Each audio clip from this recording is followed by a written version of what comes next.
फायदा तेरे कंकड़ मिलाने का? कोई ग्राहक आता ही नहीं। दिन ब दिन मेरा तो धंधा चौपट होता जा रहा है। अब मुनाफा तो बिल्कुल ना के बराबर हो रहा है। सारे लोग उस अमर की दुकान पर ही जाते हैं। मुझसे तो कोई अनाज खरीदने के लिए ही तैयार नहीं। अच्छे दर्जे का सामान सस्ते दामों में भेज देता है मूर्ख कहीं का। फिर भी इसका व्यापार बढ़ता ही जा रहा है। ये पूरे गांव में सबसे बड़ा आदमी बनता जा रहा है। इसको बहुत शौक है ना लोगों की भलाई करने का। इसको तो सबक सिखाना ही पड़ेगा। लोगों की नजरों में बहुत अच्छा बन रहा है ना, मुझे इसका कुछ करना पड़ेगा। इसको सबक नहीं सिखाया तो मेरा नाम भी शांताराम नहीं। शांताराम अपने पड़ोस के एक दूसरे व्यापारी से मिलता है और बोलता है, शांताराम, आओ आओ, आज कैसे आना हुआ? क्या बताऊं श्यामल दास, मैं बहुत मुसीबत में हूं। समझ नहीं आ रहा क्या करूं। मैंने बहुत सोचा, तब जाकर तुम्हारे पास आया हूं। सिर्फ तुम ही हो जो मेरी मदद कर सकते हो। अरे शांताराम, बोलो क्या बात है और मैं तुम्हारी कैसे मदद कर सकता हूँ? दरअसल हमारे गांव में अमर नाम का एक व्यापारी है जो अच्छे और मुझे दर्जे का अनाज लेकर आता है और गांव के लोगों में कम दामों में बांट देता है। उसकी वजह से मेरा धंधा चौपट होता जा रहा है और अब मेरी दुकान पर कोई आता भी नहीं। उसने तो मेरा जीना मुश्किल कर दिया है। अगर ऐसा ही चलता रहा तो मैं एक दिन रास्ते पर आ जाऊंगा। इसीलिए मैं तुमसे मदद मांगने आया हूं। पर शांताराम, इसमें मैं क्या कर सकता हूँ? शांताराम श्यामल दास को सारी योजना बताता है। और दूसरे ही दिन श्यामल दास अमर के पास आकर बोलता है, अरे भाई, मैंने सुना है कि तुम्हारे पास बहुत अच्छे और ऊंचे दर्जे का अनाज है। दरअसल मैं एक व्यापारी हूँ और अच्छे और ऊंचे दर्जे का ही सामान खरीदना हूँ। तुम्हारे पास जितनी भी अनाज की बोरियां हैं, मैं वह सारी खरीदना चाहता हूँ।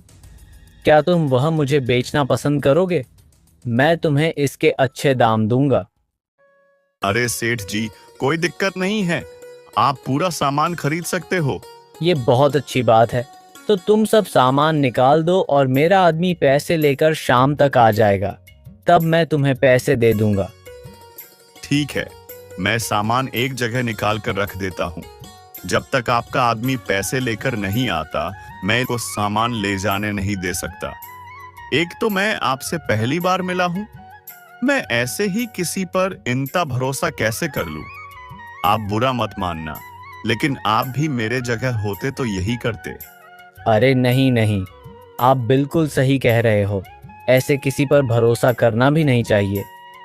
ठीक है, तो जब तक आपका आदमी नहीं आता, आप यही रुकिए। दोनों शाम तक इंतजार करते हैं।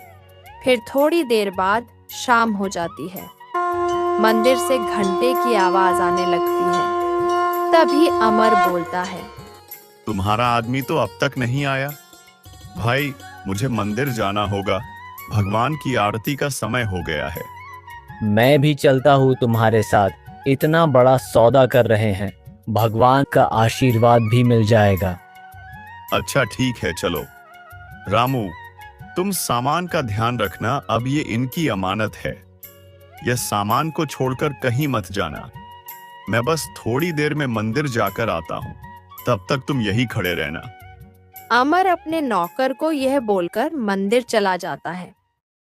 थोड़ी देर बाद दो आदमी आते हैं और रामू से कहते हैं, अरे भाई, हम सामान ले जाने आए हैं, हमें सामान निकाल कर दे दो। तुम लोग कौन हो? अरे, हमें तुम्हारे मालिक अमर सेठ ने ही भेजा है। हमारे मालिक ने सेठ को मंदिर में सारे पैसे दे दिए हैं और उन्होंने ही हमें यहाँ भेजा है कि जाकर सब सामान ले लो। अच्छा, फिर ठीक है, ले जाओ। वह दोनों सारी अनाज की बोरियां वहां से लेकर जाते हैं। अमर दर्शन करने मंदिर के अंदर जाता है। तभी श्यामल दास वहां से निकल जाता है। थोड़ी देर बाद अमर बाहर आकर देखता है उसे श्यामल दास कहीं दिखाई नहीं देता। अरे वह व्यापारी कहाँ गया? कहीं दिखाई नहीं दे रहा। अमर उसे ढूंढता है लेकिन वह कहीं दिखाई नहीं देता। फिर अमर आ जाता है। वहां आते ही उसे बहुत बड़ा धक्का लगता है। सारा सामान गायब होता है। अमर रामू से पूछता है, रामू, यह सब क्या है? सारी अनाज की बोरियां कहाँ गई?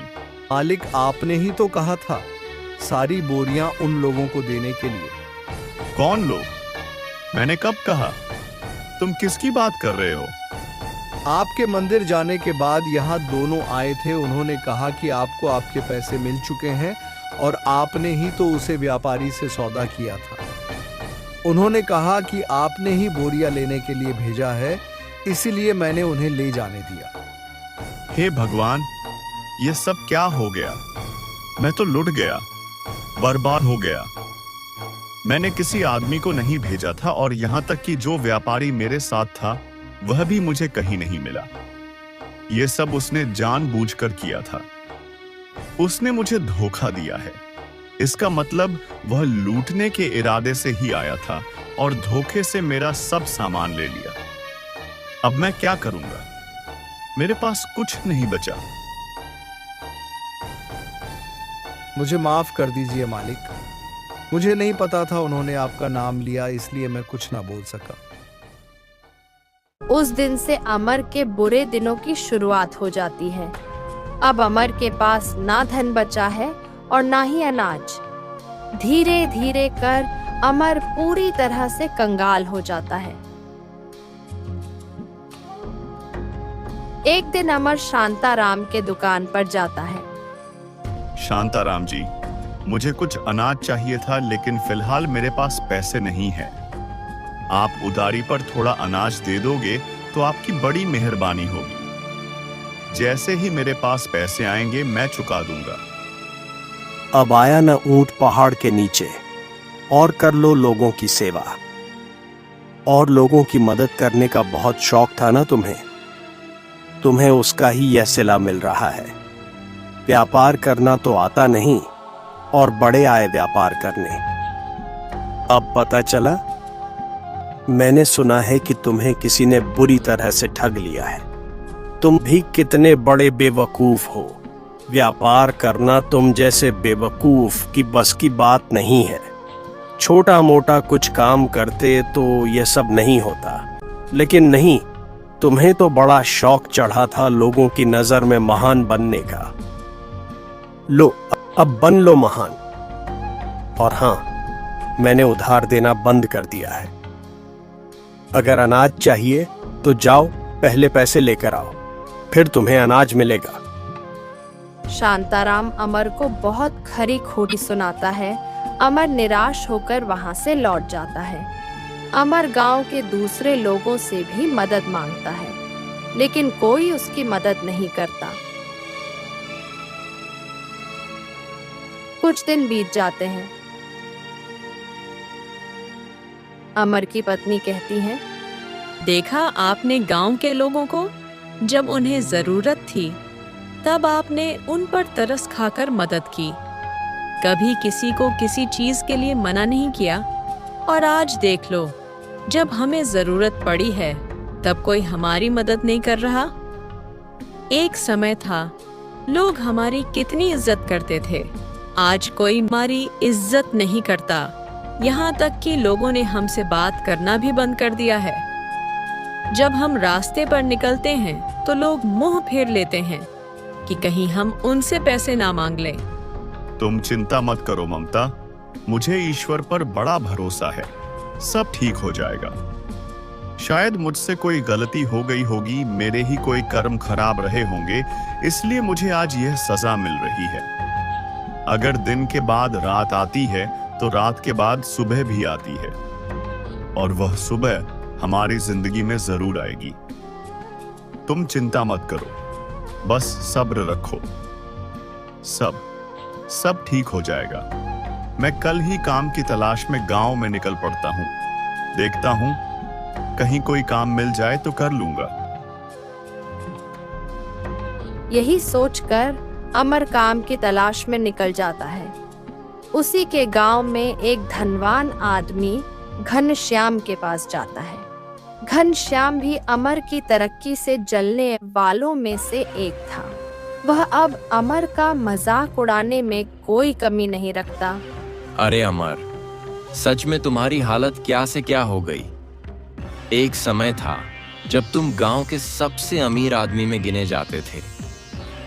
यहां तक कि तुम मुझसे भी कई अमीर थे, लेकिन आज देखो, तुम्हें मेरे यहां ही काम मांगने की जरूरत पड़ गई।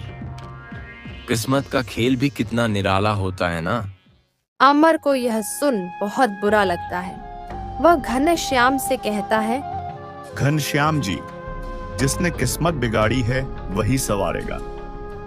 मुझे मेरे ईश्वर पर पूरा भरोसा है। आज भले ही मुझ पर बुरा समय हो, लेकिन कल मेरा भी अच्छा समय जरूर आएगा।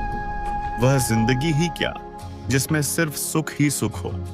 अगर दुख ना आए तो सुख की कीमत भी इंसान को पता नहीं चलती। दुख के बाद सुख और सुख के बाद दुख, यह तो आते जाते रहते हैं।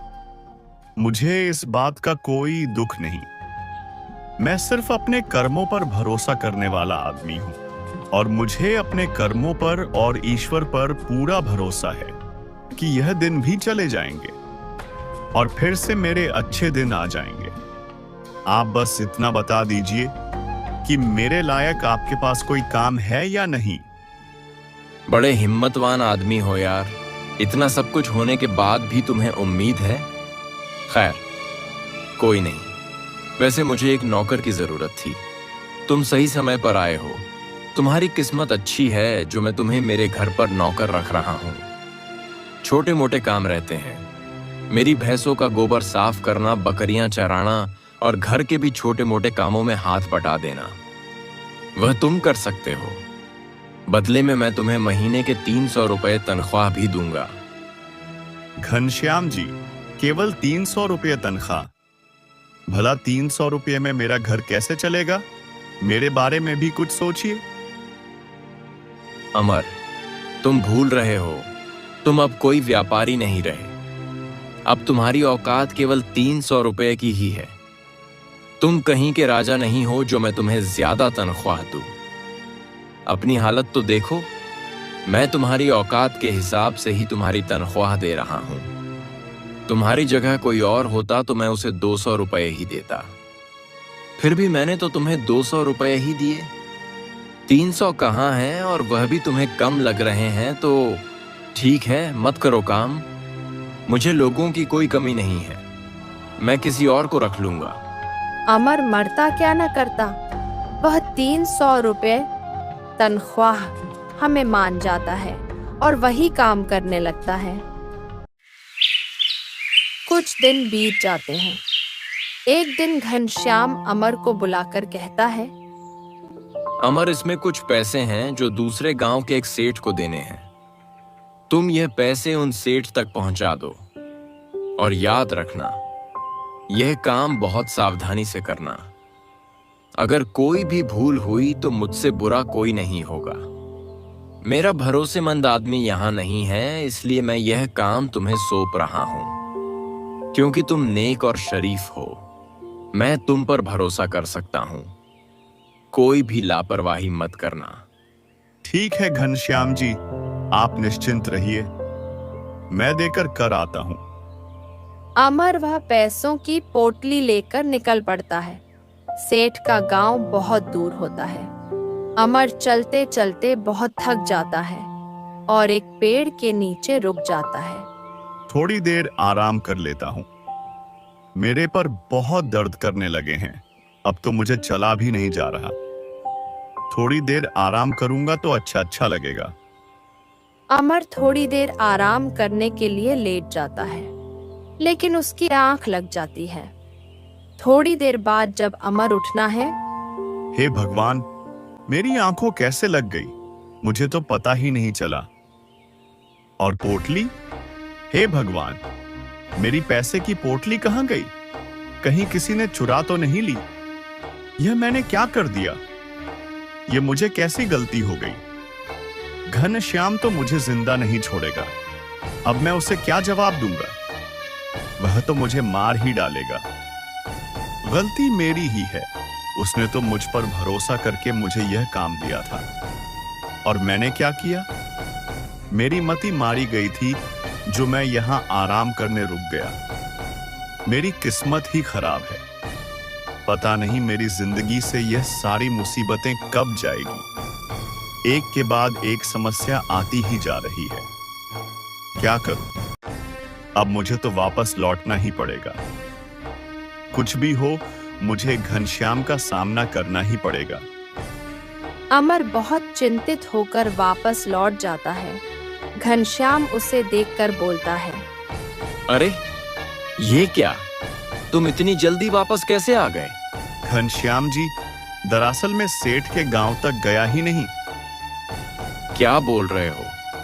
फिर तुम इतनी देर तक कहाँ थे? और मेरे पैसों की पोटली कहाँ है? अमर डरते डरते घनश्याम को सारी सच्चाई बताता है। घनश्याम को बहुत गुस्सा आता है। वह गुस्से से अमर को कहता है, ये तुम क्या बके जा रहे हो? तुम इतनी बड़ी लापरवाही कैसे कर सकते हो? वह सब में कुछ नहीं जानता। तुमने बहुत बड़ी गलती की है। उसकी कीमत तुम्हें ही चुकानी पड़ेगी। उसमें पूरे 5,000 थे। अब वो 5,000 तुम मुझे दोगे।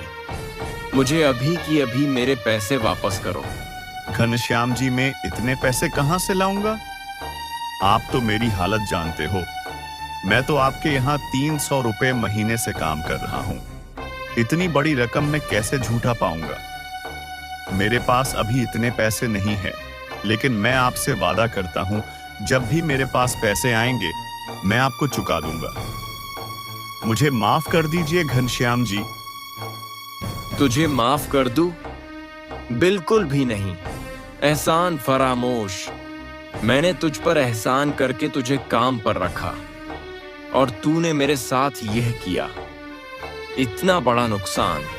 मुझे मेरे पैसे अभी के अभी चाहिए। घनश्याम जी, आप चाहे मुझे मार ही क्यों ना डालो, लेकिन मेरे पास आपको इतने पैसे नहीं मिलेंगे। मैं सच कह रहा हूं, मेरे पास इतने पैसे नहीं हैं। मुझ पर दया करो, मुझे माफ कर दो। मुझे थोड़ा समय दे दीजिए घनश्याम जी। मैं पाई पाई करके आपके सारे पैसे लौटा दूंगा। देख अमर, एक तो तू मेरे सारे पैसे मुझे अभी के अभी लौटा दे, वरना तुझे जिंदगी पर मेरे यहाँ गुलाम बनकर रहना पड़ेगा। अमर सोच में पड़ जाता है। मेरे पास तो इतने पैसे बिल्कुल भी नहीं। जैसे तैसे तो मैं मेरे घर का गुजारा कर रहा था। अगर ईश्वर यही चाहता है कि मैं इसके गुलामी करूं तो यही सही। ठीक है घनश्याम जी, मैं जिंदगी भर आपका गुलाम बनने के लिए तैयार हूं। उस दिन के बाद अमर घनश्याम के यहाँ गुलाम की तरह काम करने लगता है। अमर पूरी निष्ठा से घनश्याम के घर का सारा काम, खेत का भी काम सब करता है। ऐसे ही 1 साल बीत जाते हैं। एक दिन घनश्याम सोचता है, मैं अमर को कुछ भी काम कहता हूँ तो वह हमेशा अपनी पूरी ईमानदारी और निष्ठा से करता है। उसने आज तक कभी कोई शिकायत नहीं की, कभी किसी काम के लिए मना नहीं किया। मैं उससे सारे काम करवाता हूँ, फिर भी वह बिना कुछ बोले सारे काम करता है। मुझे लगता है उस दिन अमर की कोई गलती नहीं थी। मुझे लगता है वह पैसे वाकई में चोरी हो गए होंगे। अगर अमर ने वो पैसे लिए होते तो आज इतने दिनों तक वह मेरे यहाँ काम नहीं करता। मुझे लगता है मुझे उसे आजाद कर देना चाहिए। घनश्याम का मन पिघल जाता है। वह एक दिन अमर को बुलाकर कहता है, सुनो अमर, मैं तुम्हें आपसे आजाद कर रहा हूँ। तुम्हें मेरे यहाँ काम करने की कोई जरूरत नहीं है। जब तुम्हारे पास पैसे आ जाएंगे तब तुम मेरे पैसे लौटा देना। अब तुम यहाँ से जा सकते हो। यह बात सुनकर अमर बहुत खुश हो जाता है। उनका धन्यवाद करके खुशी खुशी अपने घर जाता है और अपनी पत्नी से कहता है, ममता, आज मुझे घनश्याम जी ने आजाद कर दिया है। अब मुझे उनकी गुलामी करने की कोई जरूरत नहीं। ममता, अब मैं अपने लिए कोई और काम देख सकता हूँ। अब हमारे भी अच्छे दिन आ सकते हैं। अब चिंता की कोई बात नहीं। ममता, आखिरकार ईश्वर ने हमारी तरफ देख लिया। और हाँ ममता, मुझे नहीं लगता इस गांव में कोई काम मिल सकता है। मुझे इसके लिए बाहर ही जाना पड़ेगा। मैं बाहर जाकर कोई काम कर लूंगा। जी, आप बिल्कुल सही कह रहे हैं। हमारे गांव में तो काम मिलने से रहा, और अगर मिलेगा भी तो बिल्कुल ना के बराबर तनख्वाह मिलेगी, जिसमें हमारा घर भी ठीक से नहीं चल पाएगा। अच्छा रहेगा कि गांव के बाहर ही काम की तलाश कीजिए। मैं कल ही निकल जाता हूँ। दूसरे दिन सुबह आते अमर काम की तलाश में निकल पड़ता है। दूसरे गांव में उसे एक सेठ जी मिलते हैं और उन सेठ जी के पास अमर को काम भी मिल जाता है। मेरे कपड़ों की दुकान है। मुझे उस दुकान में एक आदमी की जरूरत थी जो मेरी दुकान को संभाल पाए। मेरे और भी बहुत सारे व्यापार है, इसलिए मैं उस दुकान की तरफ ज्यादा ध्यान नहीं दे पा रहा। तुम मेरी दुकान पर काम कर सकते हो। इसके लिए मैं तुम्हें 1,000 रुपए महीना तनख्वाह दूंगा। और हाँ, बगल में एक छोटा सा कमरा है, बहुत दिन से ऐसे ही पड़ा है, तुम उसमें रह सकते हो। तुम्हारे रहने का भी इंतजाम हो जाएगा। उसे थोड़ा साफ करना है, वह तुम कर लेना। अमर की खुशी का ठिकाना ही नहीं रहता। अब किस्मत उसका साथ देने लगती है। सेठ जी, मैं आपका किन शब्दों में धन्यवाद करूं, मुझे तो समझ में नहीं आ रहा। आपका बहुत बहुत धन्यवाद सेठ जी। मैं आज से ही काम पर लग जाता हूँ। और अमर कपड़े की दुकान पर काम करने लगता है। अमर वहां पर भी बहुत ईमानदारी से और पूरी निष्ठा से काम करता है। यह देख सेठ भी बहुत खुश होता है। देखते ही देखते 1 महीना गुजर जाता है। अमर को अपनी पहली तनख्वाह मिलती है। अमर को काम करते करते महीनों गुजर जाते हैं। एक दिन दुकान पर एक ग्राहक अमर से कहता है, अरे भाई, थोड़ा संभल कर रहना। इस गांव में आजकल चोरियां बहुत हो रही हैं। पता नहीं कहीं से एक चोरों की टोली हमारे गांव में घुस आई है। गांव में बहुत लोगों के घर चोरी हुई है। अमर यह सारी बातें सुनकर चिंता में पड़ जाता है और बोलता है, मेरे तो सारे पैसे घर पर ही रहते हैं और मैं दिन भर दुकान पर रहता हूँ। अगर किसी दिन इस बात का फायदा उठाकर किसी ने वह पैसे चुरा लिया तो मेरे तो सारी मेहनत बेकार हो जाएगी। रोज रोज सारे पैसे मैं अपने पास भी तो नहीं रख सकता। यहाँ तो मेरे पहचान वाला कोई है भी नहीं। अरे अमर, तुम एक काम क्यों नहीं करते? हमारे गांव में जो जमींदार है ना, बहुत ही अच्छे और ईमानदार आदमी हैं। तुम उनके पास अपने पैसे रख सकते हो। जब तुम्हें जरूरत पड़े तब तुम उनसे पैसे ले लेना। हाँ, यह सही रहेगा। मैं उनके पास ही पैसे रख देता हूँ, फिर मैं निश्चिंत होकर काम कर सकता हूँ। इससे मुझे मेरे पैसे चोरी होने का डर भी नहीं रहेगा। तुम्हारा धन्यवाद भाई। मैं आज ही उनके पास जाता हूँ। यही सोचकर अमर उसे गांव के जमींदार के पास जाता है। अरे कौन हो तुम? अंदर कैसे घुसे चले आ रहे हो? राम राम जमींदार जी। वह मैं आपके ही गांव के सेठ करोड़ीमल के यहाँ काम करता हूँ। अच्छा, बोलो मुझे क्या काम था? सेठ जी, आजकल गांव में बहुत चोरी होने लगी है। मुझे डर है कि कहीं मेरे पैसे भी चोरी ना हो जाए। मैंने बहुत मेहनत से काम करके 5,000 रुपए जमा किए। मैं चाहता हूं कि वह पैसे आप अपने पास सुरक्षित रख लीजिए। जब मुझे जरूरत पड़ेगी तब मैं आपके पास वह पैसे मांगने आ जाऊंगा। अच्छा, तो ये बात है। कोई बात नहीं, तुम मेरे पास वह पैसे रख सकते हो। मैं तुम्हारे पैसे बिल्कुल सुरक्षित रख दूंगा। जब भी तुम मांगने आओगे मैं तुम्हें दे दूंगा। तुम निश्चिंत रहो। आपका बहुत बहुत धन्यवाद सेठ जी। यह लीजिए पैसे। मैं चलता हूं। अमर जमींदार को पैसे देकर वहां से चला जाता है।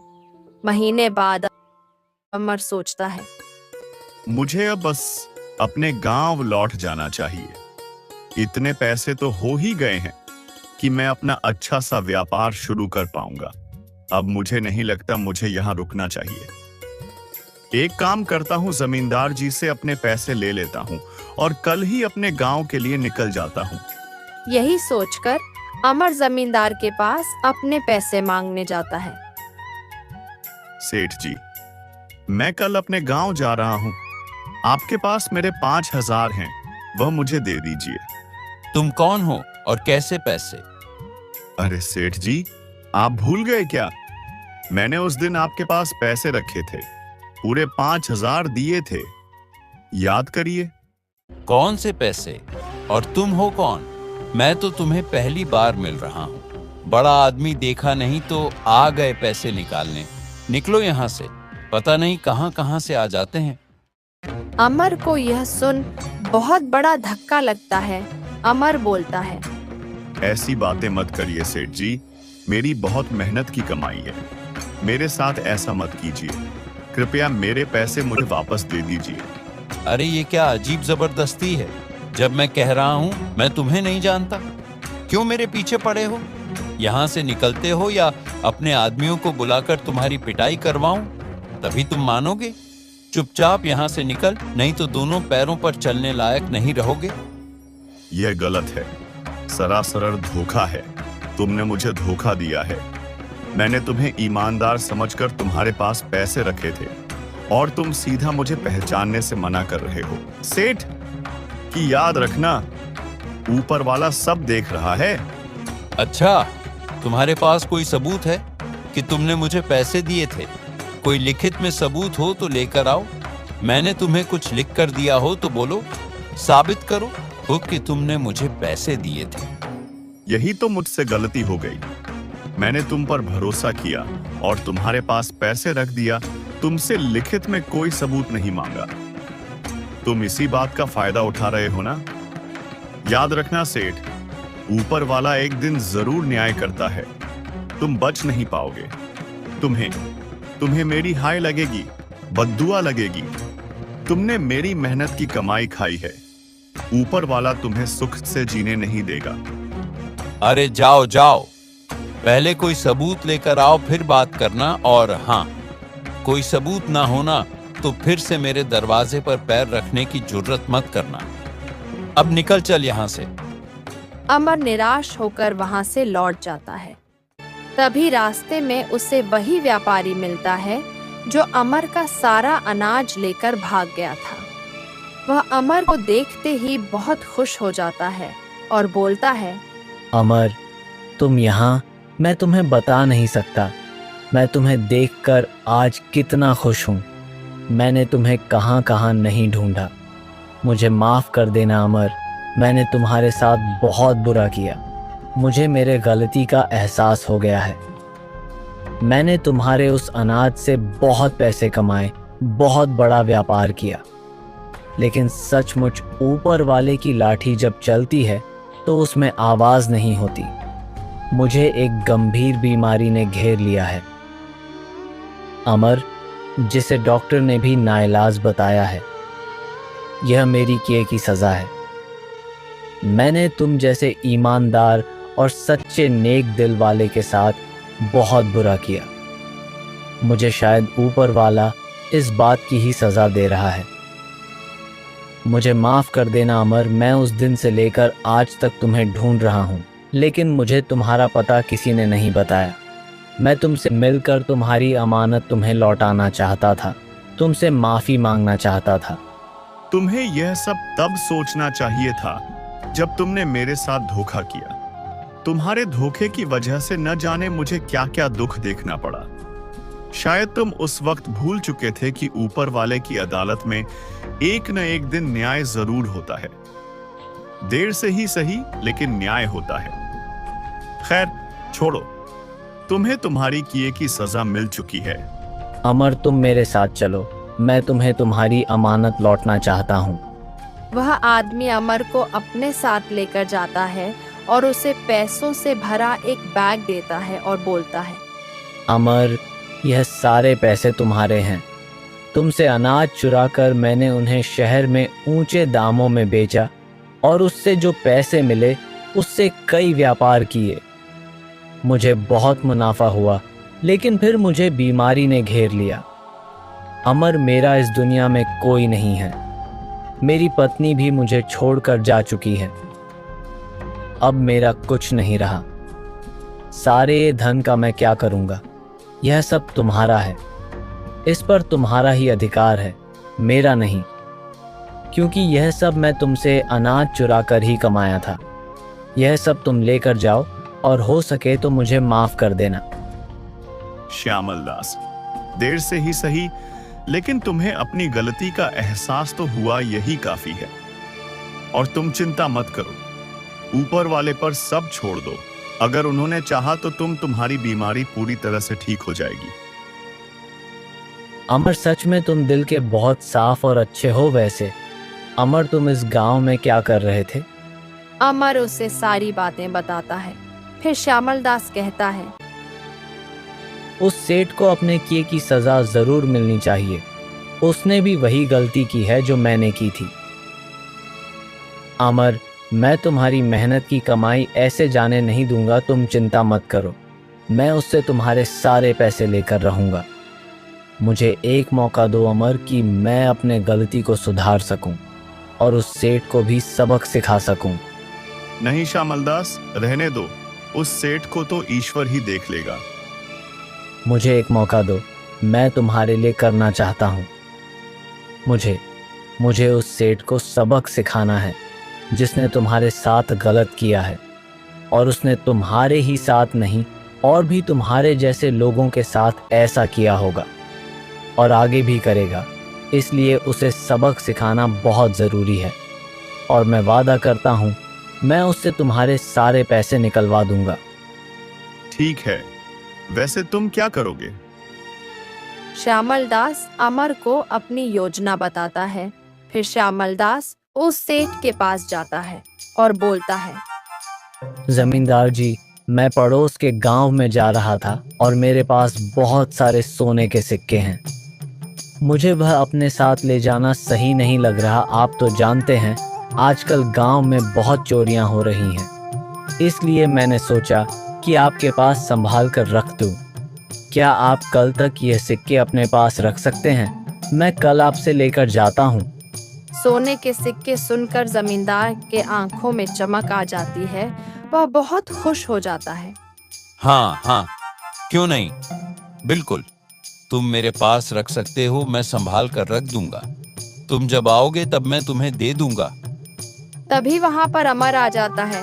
अमर को देखते ही जमींदार के होश उड़ जाते हैं। जमींदार सोचता है, अरे इस अमर को भी अभी आना था। यह अपने पैसे मांगने फिर से आ गया।